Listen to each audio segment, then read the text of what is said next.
Hey there. As longtime viewers of this channel know well, I am a big fan of Roman history. People often take comparisons between Rome and the United States way too far, so I try to avoid them. But there's one comparison that's stuck in my head and I can't get it out, so I decided to make a video about it. Donald Trump is Diocletian. Diocletian was easily one of the most important and powerful Roman emperors. That pretty clearly does not make me think of Donald Trump, one of the weakest presidents we have ever had. But what makes these two figures similar is the fact that they are both massive culture warriors. Trump sees himself as fighting a war against political correctness. This is actually a very politically correct way to describe one of the main roots of Trump's support. Please note that I said one of the roots of Trump's appeal. There is always more to the story, but this is the part of the story that we are focusing on today. There are a lot of white people in the United States who feel like they're losing their position at the center of U.S. culture and politics. And they are absolutely right. I think that's a good thing. Donald Trump is fighting against it as hard as he possibly can, and he is losing in every arena. Diocletian was also a culture warrior.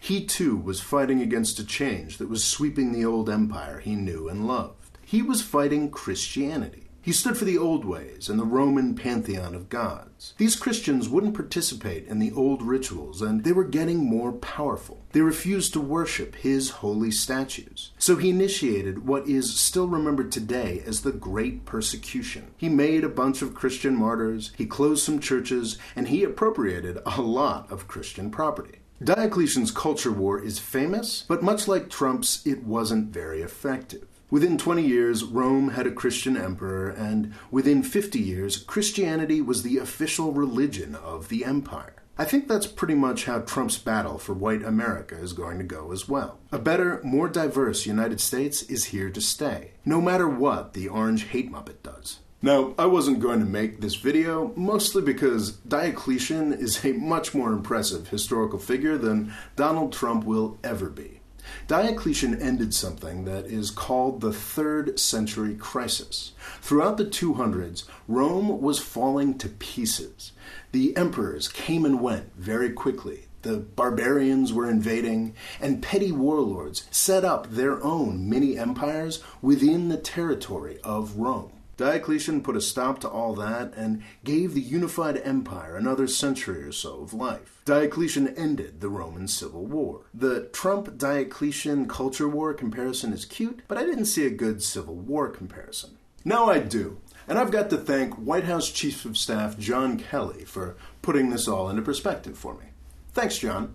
I would tell you that Robert E. Lee was an honorable man.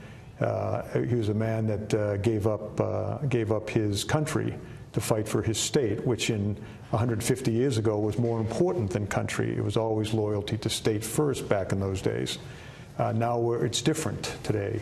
But the lack of an ability to compromise led to the Civil War.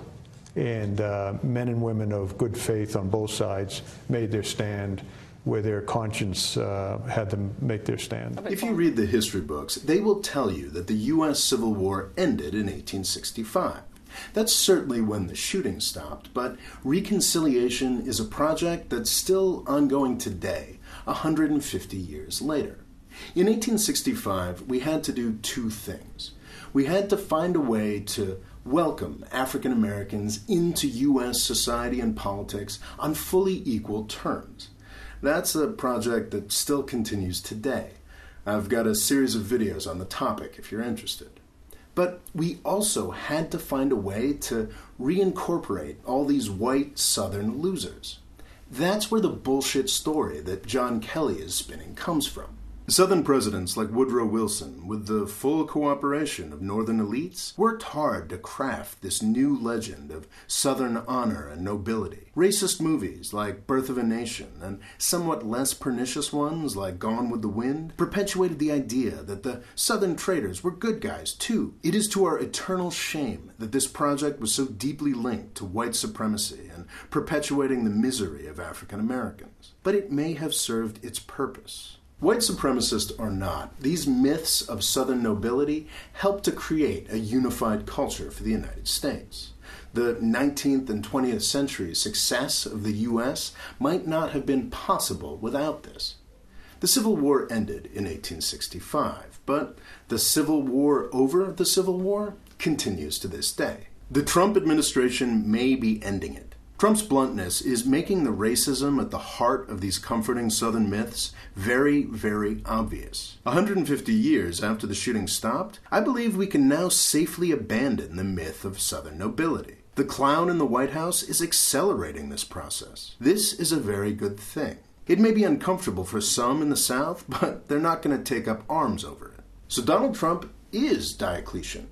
He's fighting a losing culture war, and he's also unintentionally clearing out the debris from a much older civil war as well. I think this is a reason for profound hope. Thanks for watching. Please subscribe. And if you'd like to help me make more videos like this one, please click on the Patreon link here to find out more about my crowdfunding thing. Thanks.